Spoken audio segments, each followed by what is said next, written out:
Bien, comenzamos la grabación de un nuevo vídeo. En este caso se corresponde con ejercicios de aplicación del principio de superposición para el cálculo bien de campos, fuerza gravitatoria, también potenciales gravitatorios o energía potencial gravitatoria. Estamos hablando de masas puntuales y se correspondería con el temario de física de segundo bachillerato. Al igual que en otros vídeos, en los comentarios incluiré los minutos donde comienza cada ejercicio y más o menos de lo que trata cada ejercicio, por si os interesa más centraros en ver algún ejercicio en concreto que no el vídeo completo, que puede ser algo largo. ¿De acuerdo? Bien, pensamos en el primer ejercicio, en este caso un ejercicio práctico de selectividad del 2019. El apartado es una cuestión teórica y el apartado B es un ejercicio práctico. Nos dicen que tenemos dos cuerpos iguales de 10 kilogramos de masa que se encuentran a los vértices de un triángulo equilátero de 0,5 metros de lado. Yo lo he dibujado así. He considerado estos dos vértices A y B donde coloco las dos masas puntuales y el punto C sería el vértice del triángulo, ¿vale? Aquí tenemos la representación de los campos. Recordemos que siempre el campo está representado en la dirección que une el punto donde la masa ejerce esa fuerza por unidad de masa y su sentido siempre de tipo atractivo. Vemos aquí el campo creado por la masa M1 en el punto C y por la masa M2 en el punto C. Ahora indicaré estos vectores, tanto R1C como R2C, que significa. Y aquí tenemos el resto de datos.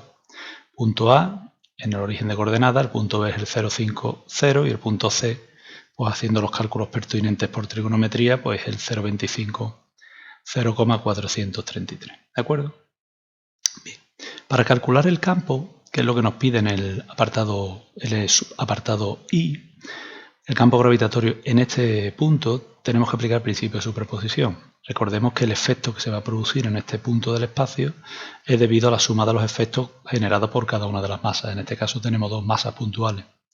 Por lo tanto, vamos a calcular el campo vectorial que produce la masa 1 en ese vértice que hemos llamado punto C y el campo que crea la masa 2 y lo sumaremos, ¿de acuerdo? Desde el punto de vista gráfico aquí tenemos puestos los dos campos y la suma, pues más o menos, como veremos ahora, estaría en la dirección del eje Y sentido negativo, pero eso lo vamos a corroborar con los cálculos. A la hora de resolver este tipo de ejercicios, yo sé que hay muchas maneras de plantearlo. Para mí lo más cómodo, primero es determinar el vector unitario, ¿de acuerdo? Que recordemos que el unitario va siempre en la dirección hacia el punto donde vamos a calcular campo y su sentido es saliendo de la masa, es decir, el U sub R, en este caso para la masa 1 tendría esta dirección, este sentido. Y el U sub R2, la masa 2, esta dirección, este sentido. ¿Cómo se calcula el unitario? Muy sencillo, necesito un vector que vaya en la dirección que estamos considerando, que es este vector.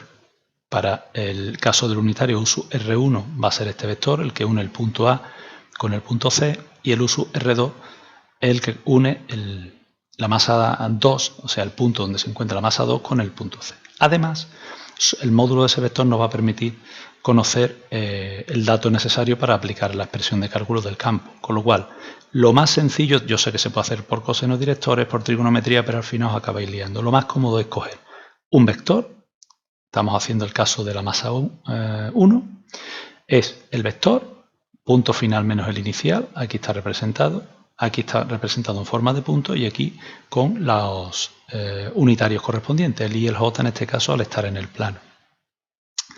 Y aquí tenemos calculado el módulo, ¿de acuerdo? O sea, tenemos tanto el módulo como el vector. Y aquí calculado el unitario. El unitario se calcula siempre dividiendo un vector por su módulo. Con lo cual tenemos calculado el U sub R1C, el unitario, que recuerdo siempre va en la dirección y que une los dos puntos y sentido siempre de la masa hacia afuera. Mucho cuidado con eso, aunque la fuerza gravitatoria sea una fuerza atractiva y el campo sea atractivo, como está aquí representado, el unitario va por otro lado, ¿de acuerdo? Tenemos calculado el unitario y ahora ya lo único que hay que hacer es aplicar la expresión de cálculo. Tenemos campo menos, recordemos que es atractivo, la constante de gravitación por la masa, módulo de la distancia al cuadrado. El módulo de la distancia lo tenemos aquí, que es el módulo del vector que acabamos de utilizar, por el unitario.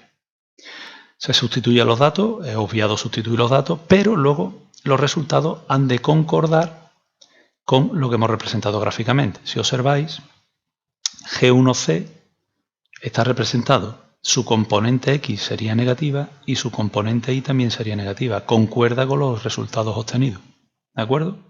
Hay que tener cuidado con eso y recordar que siempre hay que poner las unidades. Vamos a hacer lo mismo con la masa 2.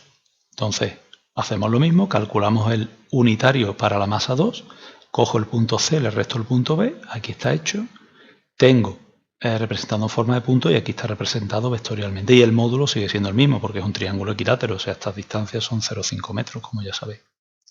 Calculamos el unitario de la misma forma. Conozco un vector que me indica la dirección y conozco su módulo, que además, como ya digo, me ha dado esa información. Y calculo el unitario. Pues este es el unitario. Como vemos, este unitario tiene una componente X negativa y una componente Y positiva.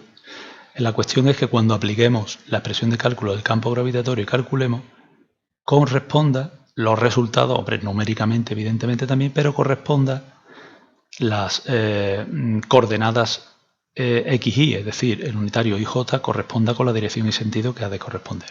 ¿Me explico? Si nos vamos a G2C, vemos que la componente X tendrá sentido positivo del eje, o sea que me tiene que salir positiva la componente X, aquí está, pero la componente Y es negativa, ¿veis? Con lo cual aquí el signo de la componente Y, el signo de J tiene que ser negativo. Por lo menos concuerda con lo que experimentalmente, con lo que hemos representado gráficamente, ¿de acuerdo? Evidentemente puede haber errores numéricos en el cálculo, pero lo que no podemos es expresar vectorialmente un campo con signos de las componentes cartesianas que no correspondan. Y recordar siempre que un campo es un vector, y como es un vector, no son módulos, ¿vale? Con lo cual, ¿qué nos faltaría? Aplicar el principio de superposición. Y recuerdo, se suman vectores. O sea, al vector G2C le sumamos el G1C, no los módulos, como suele ocurrir muchas veces en la prueba, ¿no? Que el alumno confunde el módulo con el vector. Se hace la suma y como es simétrico, pues se comprueba que la componente X, al sumarla, se anula, la del campo creado por la masa M1 con la masa M2, y solamente tenemos componente Y. Lo importante, el campo creado en el punto C, que más o menos, si lo representásemos, iría hacia aquí, concuerda con que tiene que ir en el sentido negativo del eje Y, por eso nos sale aquí el menos, ¿de acuerdo? Vamos a pasar ahora al segundo tipo de ejercicio, que es calcular el trabajo que realiza una fuerza gravitatoria, la fuerza gravitatoria de las dos masas para atraer otro cuerpo de 10 kilogramos desde el infinito hasta este punto C. ¿De acuerdo? Bien. Para ello, la idea es la siguiente. Yo el trabajo no sé si lo va a hacer la fuerza gravitatoria o lo va a hacer una fuerza externa. ¿Vale? En este caso me pide el trabajo realizado por la fuerza gravitatoria, pero la mecánica siempre es la misma. Si me pide qué trabajo hay que realizar, yo siempre voy a calcular primero el trabajo que realiza la fuerza gravitatoria. Y a partir de ahí voy a analizar. ¿De acuerdo? Bien. Para calcular el trabajo realizado por la fuerza gravitatoria, yo voy a aplicar el teorema trabajo-energía potencial. Es decir, el trabajo realizado por una fuerza conservativa es igual a menos la variación de energía potencial. En este caso, menos la variación de energía potencial gravitatoria. Energía potencial gravitatoria en el punto al que llevo la masa, que es el punto C, ese vértice del triángulo equilátero, menos la energía potencial desde donde viene la masa. En este caso, como la traemos viene desde el infinito, como origen de energía potencial y de potenciales, tenemos el infinito. Por lo tanto, ese término, energía potencial infinito, o como vemos aquí, expresado en forma de potenciales, pues el potencial en infinito serían cero. Es decir, que para calcular el trabajo realizado por la fuerza gravitatoria, necesito conocer qué potencial gravitatorio han creado las dos masas M1 y M2 en el punto C. Y para eso, volvemos otra vez a aplicar el principio de superposición. Lo que pasa es que aquí es más sencillo, porque el potencial, como ya sabéis, es una magnitud escalar siempre negativa, ¿vale? Entonces necesitaré calcular qué potencial crea la masa 1 en el punto C y sumarle el potencial que crea la masa 2 en el punto C. Aquí están las dos expresiones de cálculo. ¿Qué es lo que necesitamos? El valor del módulo de la distancia del punto de la masa, de donde se encuentra la masa 1 al punto C y de la masa 2 al punto C, pero ese valor ya lo hemos calculado en el subapartado I. Lo único que tenemos que hacer es sustituir. Y como ya esperábamos, el potencial en el punto C me va a salir negativo. Cuando sustituimos en la expresión de cálculo, vemos que el trabajo realizado por la fuerza gravitatoria nos da ese valor. Aclaración. Si el ejercicio nos pide qué trabajo realiza la fuerza gravitatoria, es el trabajo que realiza la fuerza gravitatoria. Salga positivo o negativo. En este caso, evidentemente, como la fuerza gravitatoria es atractiva y la masa se traslada desde el infinito hasta el vértice, pues el trabajo que va a realizar la fuerza gravitatoria es positivo. Pero puede haber problemas en los que no. Entonces, la primera cuestión es, ¿qué me pregunta? ¿Trabajo que realiza la fuerza gravitatoria? Lo calculo. Y me da igual que salga positivo o negativo, porque es lo que me están pidiendo. Segunda pregunta que me pueden hacer. ¿Qué trabajo hay que realizar para que se produzca el desplazamiento? El procedimiento es el mismo.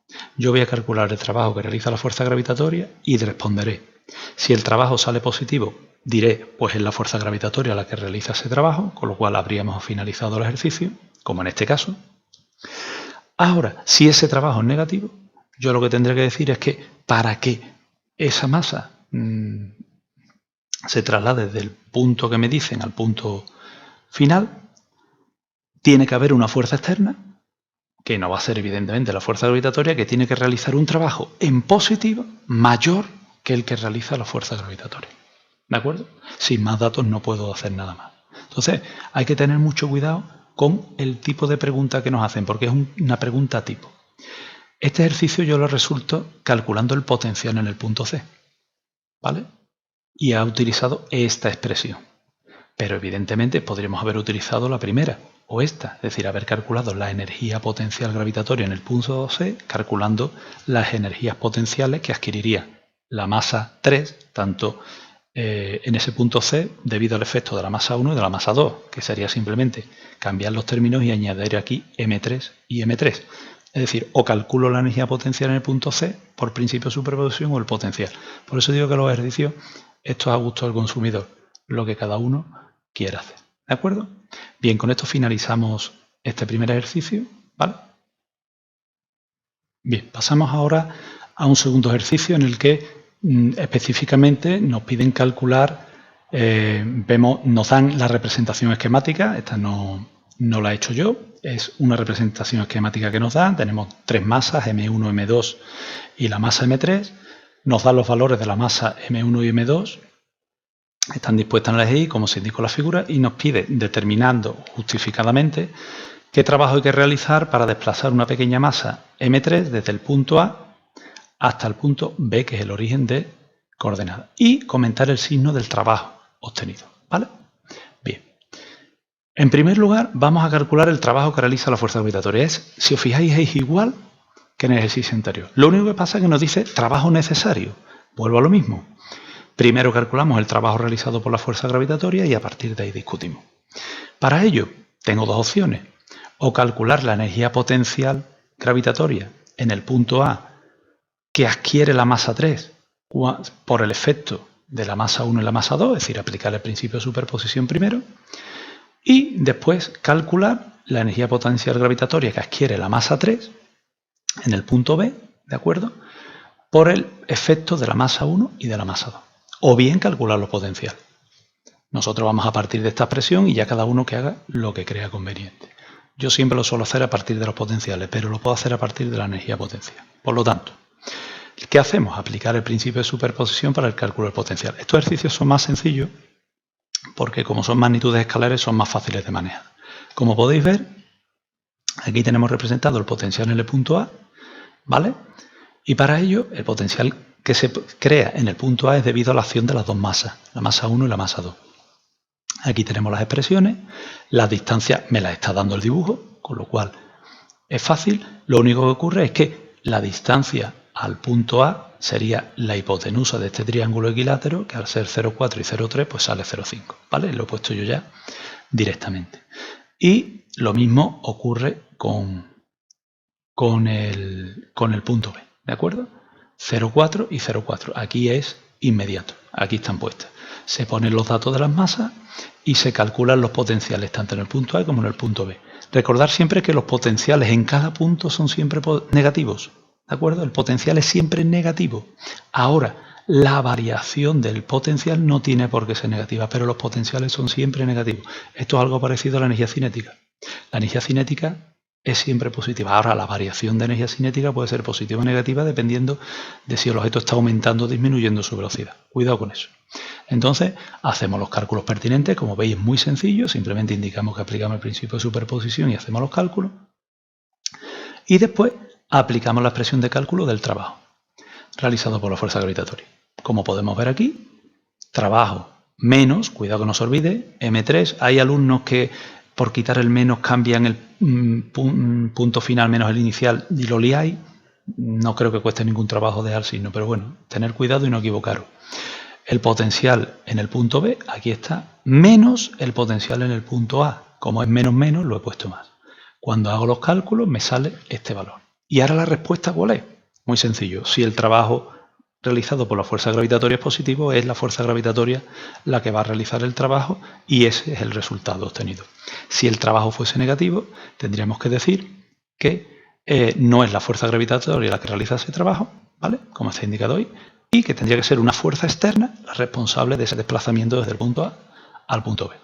Repito, este segundo ejercicio está planteado recordando que hay que aplicar ese principio de superposición cuando tengo varias masas puntuales, que previamente calculamos el trabajo realizado por la fuerza gravitatoria y que a partir de ahí discutimos. Nos pregunte trabajo realizado por la fuerza gravitatoria o trabajo que hay que realizar. ¿De acuerdo? Nos dice que comentemos el signo.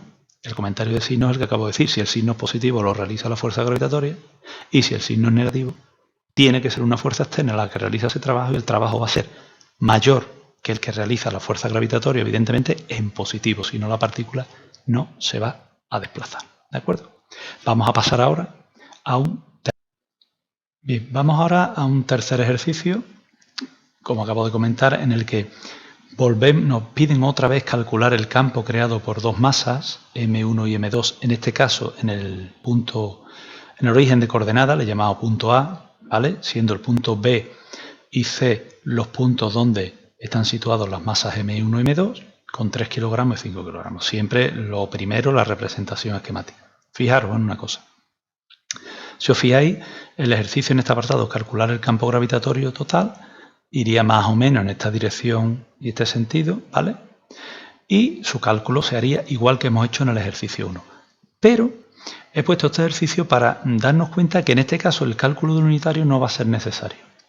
Fijaros, tanto el campo creado por la masa 2 como el campo creado por la masa 1 están sobre los ejes cartesianos. Es decir, que el campo creado por la masa 1 solamente va a tener componente X, ese unitario Y, y el campo creado por la masa 2 va a tener solamente componente Y por lo tanto unitario J. Con lo cual, el unitario está claro.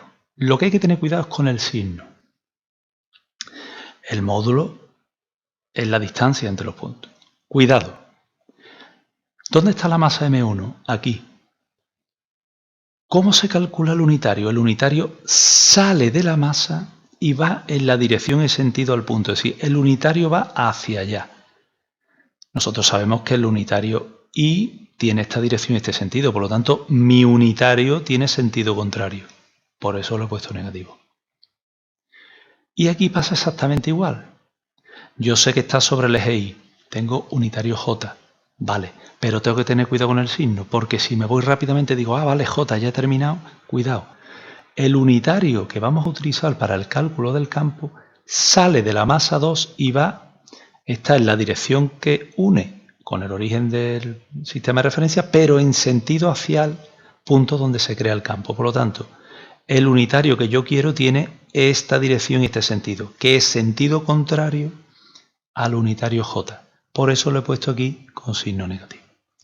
Mucho cuidado, muy rápido, porque no hay que hacer ningún cálculo, pero en el momento que nos equivoquemos en el unitario, porque no nos demos cuenta que hay que ponerle signo negativo, o sea, signo positivo se lo ponemos negativo, por ejemplo, porque pensamos que es al revés, recordar siempre que una cosa es el unitario IJK, que son los unitarios que representan los ejes cartesianos y que siempre parten del origen del sistema de referencia, y otra cosa es el unitario, por eso lo representa así, aunque sea muy feo, el unitario correspondiente al cálculo del campo. Y ese unitario siempre sale de la masa, está en la dirección que une la masa y el punto donde quiero calcular campo y sentido hacia ese punto.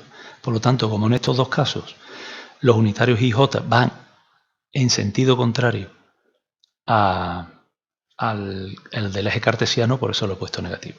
Y la distancia, pues está claro, ¿no? Si me dan el punto, pues aquí no hay que hacer ningún cálculo, es inmediato. Con lo cual aquí me ahorro, sigo aplicando el principio de superposición, eso lo damos por supuesto, y lo que nos ahorramos, por supuesto, es el tener que calcular el vector R1A, R2A y el unitario para resolver. Como podemos ver, como hemos analizado ya en el ejercicio, al sustituir la expresión de cálculo del campo, tanto el campo creado por la masa 1 como la masa 2 en el punto A, podemos ver cómo el U sub R1A, que es menos I, y el U sub R2A, que es menos J, al multiplicar los signos quedan positivos y el vector queda en la dirección y sentido, como podemos ver, sentido positivo del eje X, sentido positivo del eje Y, cada uno, concordando con la representación gráfica que hemos hecho de los campos. Es una de las cosas que tenéis que comprobar, que la representación gráfica que hagáis de los campos concuerda con el resultado analítico, así del cálculo que habéis hecho de ambos campos. Finalmente, pues lo único que nos quedaría es aplicar el principio de superposición, que es simplemente sumar los campos. Como ambos campos, uno tiene componente X y otro tiene componente Y, pues simplemente sería expresar analíticamente la expresión del campo, que como podemos ver, al ser los dos positivos, si el campo total tiene esta dirección y este sentido que estoy marcando aquí en la imagen, ¿vale? Pues evidentemente concuerda con el resultado analítico, con el resultado gráfico que nos sale de la representación de los campos. Por lo tanto, para concluir, mucho cuidado cuando la masa, ¿de acuerdo?, y el punto que estamos considerando están sobre uno de los ejes cartesianos. Es verdad que fijándonos solamente en las componentes I, J, K, si estuviésemos hablando del espacio, ¿vale?, tendríamos el unitario directamente, pero cuidado con los signos. Recordar que IJK es el unitario que representa la dirección y sentido positivo de los ejes cartesianos. Sin embargo, lo que nosotros estamos calculando es el unitario correspondiente al campo creado por las masas. Y ese unitario siempre sale de las masas y va en la dirección que une el punto donde se encuentra la masa y el punto donde quiero calcular campo y sentido hacia él. Por lo tanto, el unitario U sub R1 tendría esta dirección y sentido, que sería menos I, porque va en contra del unitario cartesiano del eje X, y aquí sería menos J, porque va en sentido contrario al unitario cartesiano del eje Y, que es el J. Mucho cuidado. Si veis que os vais a liar, pues tenéis en el ejercicio anterior cómo se calcula el campo a partir de la representación del vector que une los puntos y calculando el unitario. Pero vamos, yo creo que en este caso es bastante sencillo. Bien, ¿por qué es interesante este segundo apartado del doble I? Fijaros, ahora lo que vamos a hacer es, vamos a desanclar la masa M1, ¿de acuerdo? Y esta masa M1 se va a mover desde el punto B hasta el punto C. Sí, desde el punto 3, 0 al menos 3, 0. Se va a mover en esta dirección y en este sentido. Y lo que nos pide calcular es qué trabajo es necesario para que la masa de 3 kilogramos, la masa M1, vaya al otro punto. Bien, para eso el planteamiento es el mismo, ¿de acuerdo? Nosotros vamos a calcular el trabajo realizado por la fuerza gravitatoria en ese desplazamiento y luego ya discutiremos. En este caso, puedo partir de, o bien, calcular la variación de energía potencial que almacena la masa M1 en el punto C cuando llegue aquí, debido a la acción de la masa M2, la energía potencial que adquiere la masa M1 por la acción de la masa M2 en el punto B, restarlas y cambiarles el signo, o bien calcular los potenciales. Por hacerlo diferente, en este ejercicio lo que he hecho es calcular las energías potenciales, pero para que veáis que se hace, el problema se plantea exactamente igual. Mientras no me digan tengo que calcular energía potencial o tengo que calcular potencial, lo puedo hacer como quiera. Para ello, ¿qué tengo que hacer?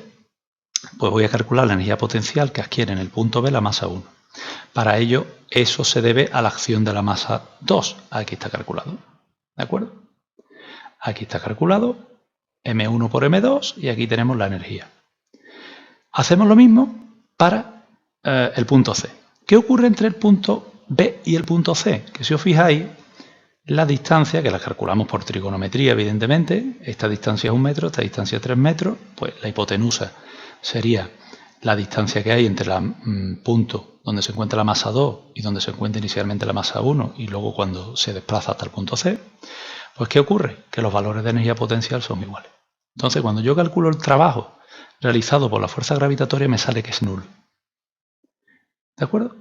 Al salirme que es nulo, la conclusión que saco es que no hay que realizar trabajo. ¿Qué es lo que está ocurriendo con esa masa? Pues que esa masa se está desplazando entre dos puntos que tienen la misma energía potencial. Es decir, esa masa M1 se está desplazando entre dos puntos de la misma superficie equipotencial. Por eso el trabajo a realizar es nulo. ¿De acuerdo? ¿Veis lo interesante que es? La simetría muchas veces en estos ejercicios de selectividad hay que tenerla en cuenta y nos ahorra muchos cálculos. ¿De acuerdo? Bien, con esto finalizamos el vídeo. Hemos visto 3 ejercicios. Repito, hay muchos y son todos por el estilo.